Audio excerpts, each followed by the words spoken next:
श्री स्वामी समर्थ आपल्या यूट्यूब चॅनलवरती आपल्या सगळ्यांचं मनापासून स्वागत आहे। तर आज आपण बघणार आहोत यमदीपदान हे का केलं जातं। तर यमदीपदान करत असताना नेमकं कोणत्या पद्धतीने हे दीपदान करायचं आहे, दिवा कसा बनवायचा आहे। तर यंदा 10 नोव्हेंबर रोजी धनत्रयोदशीचा सण जो आहे तो साजरा करण्यात येणार आहे। तर या दिवशी संध्याकाळी आपल्याला पूजा झाल्यानंतरच यमदीपदान करायचं असतं। तर यमदीपदान करण्यासाठी सगळ्यात अगोदर आपल्याला गव्हाचं पीठ मळून त्याचा दिवा तयार करायचा आहे आणि जेवढं आपल्याला दिव्यासाठी पीठ लागणार आहे अगदी तेवढंच पीठ आपल्याला मळून घ्यायचं आहे। हे पीठ मळत असताना यामध्ये मीठ टाकायचं नाही किंवा दिवा बनवल्यानंतर तो तळायचा नाही, भाजायचा नाही किंवा उकडायचा नाही, तो तशाच कच्च्या कणकेचा दिवा बनवायचा आहे। त्यानंतर आपल्याला हा दिवा आपल्या दरवाजाबाहेर दक्षिण दिशेला ठेवायचा आहे। म्हणून आपण कुंकुवाने किंवा तांदळाच्या पिठाने या ठिकाणी अष्टदल कमल काढून घेणार आहोत। जर तुम्हाला अष्टदल कमल जमत नसेल तर या ठिकाणी स्वस्तिक काढलं तरीही चालतं।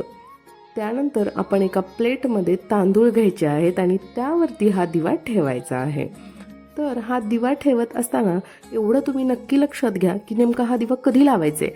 तर घरातील सगळे सदस्य आपल्या घरामध्ये परत आल्यानंतरच हा दिवा लावायचा आहे, कारण हा दिवा लावल्यानंतर घरातील कोणताही सदस्य घराबाहेर जाणार नाही याची काळजी तुम्हाला घ्यायची आहे। हा दिवा प्रज्वलित केल्यानंतर तुम्ही त्या दिव्यामध्ये परत तेल ओतलं तरीही चालतं किंवा नाही ओतलं तरीही चालतं। जेवढं तेल तुम्ही यामध्ये घातलाय आणि तो दिवा विजेपर्यंत तो तसाच ठेवायचा आहे आणि एकदा का तो दिवा विजला तर तो दिवा ज्या ठिकाणी तुमच्या घरामध्ये कावळे येतात त्या ठिकाणी तुम्ही हे देऊ शकताय। हा दिवा कधीही गाईला खाऊ घालायचा नाही। एका प्लेटमध्ये तांदूळ घ्यायचे आहेत आणि ते अष्टदल कमल जे काढलं होतं त्यावरती ठेवायचे आणि अशा पद्धतीने मी कणकेचा दिवा तयार करून घेतलेला आहे। तुम्हाला जर गोल येत असेल तर तुम्ही गोल करा, पण जिथे आपण वात लावणार आहोत असे 4 टोके तुम्हाला बाजूला काढून घ्यायचे आहेत। दीपदान का केलं जातं यामागे एक छोटीशी कथा आहे। हेमराज नावाचा एक राजा होता, त्याला एकुलता एकच मुलगा होता आणि तो जन्मल्यानंतर 16व्या वर्षी त्याचं मरण होणार आहे किंवा त्याचा मृत्यू होणार आहे अशी भविष्यवाणी केली गेली होती। तर राजा राणी त्याची खूप काळजी घेतात, त्याला सगळे सुख देतात, त्याला संसारिक सुख मिळावं यासाठी त्याचं लग्नही लावून देतात। लग्नाच्या नंतर 4थ्या दिवशी तो मरण पावणार असतो, पण राजकुमाराची जी बायको आहे ती एक युक्ती करते। ती संपूर्ण महल किंवा त्याचा राजवाडा जो आहे तो दिव्यांनी लख्ख करते आणि त्यानंतर सोन्या चांदीच्या हिऱ्यांच्या वस्तूंनी मस्त सजावट करते।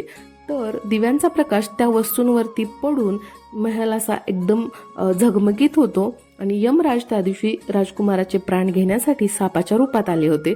तर त्यांच्या डोळ्याला काहीच दिसत नाहीत आणि ते राजकुमाराचा प्राण न घेता तसेच निघून जातात। म्हणून या दिवशी आपल्या घराच्या समोर यमदीपदान केले जातं। तर तुम्ही सुद्धा आपल्या घरातील कुटुंबियांसाठी किंवा सदस्यांसाठी यमदीपदान नक्की करा, कारण मृत्यू हा कुणालाच चुकला नाही, पण तो अकाली आणि अपघाती येऊ नये यासाठी आपण यमदेवतेची पूजा करायची आहे, त्यांना विनंती करायची आहे की आमच्या घरात सुद्धा असे मृत्यू येऊ नयेत यासाठी आम्ही दीपदान करत आहोत। त्यानंतर वाती दिव्यामध्ये घातल्यानंतर आपल्याला तेल टाकायचं आहे। तेल मोहरीचं असेल तर ठीक किंवा तिळाचं टाकू शकताय किंवा तुमच्या घरामध्ये जे अवेलेबल आहे ते तेल तुम्ही या दिव्यामध्ये टाकू शकताय। त्यानंतर एक कवडी सुद्धा आपल्याला या दिव्यामध्ये टाकायची आहे। नंतर ही कवडी आपण आपल्या देवघरामध्ये पूजेसाठी सुद्धा वापरू शकतो किंवा आपण ती कपाटात ठेवली तरीही चालते। त्यानंतर या दिव्याला आपण हळद, कुंकू, अक्षता अर्पण करणार आहोत।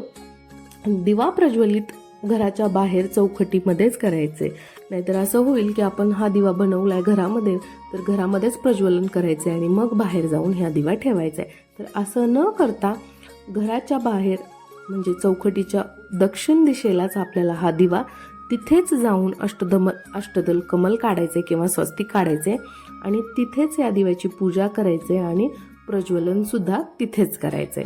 तर अशा पद्धतीने आपण देवाकडे यमदेवतेकडे पूजा करायची आहे, विनवण्या करायच्या आहेत आणि यमदीपदान या दिवशी करायचंय। तर हे यमदीपदान आपण घरातील सगळे सदस्य घरामध्ये परत आल्यानंतरच करायचं आहे आणि त्यानंतर फुलांनी अशी मस्त सजावट करून घेतलेली आहे। हे नाही केलं तरी चालतं, फक्त अष्टदल कमल काढलं तरीही बस।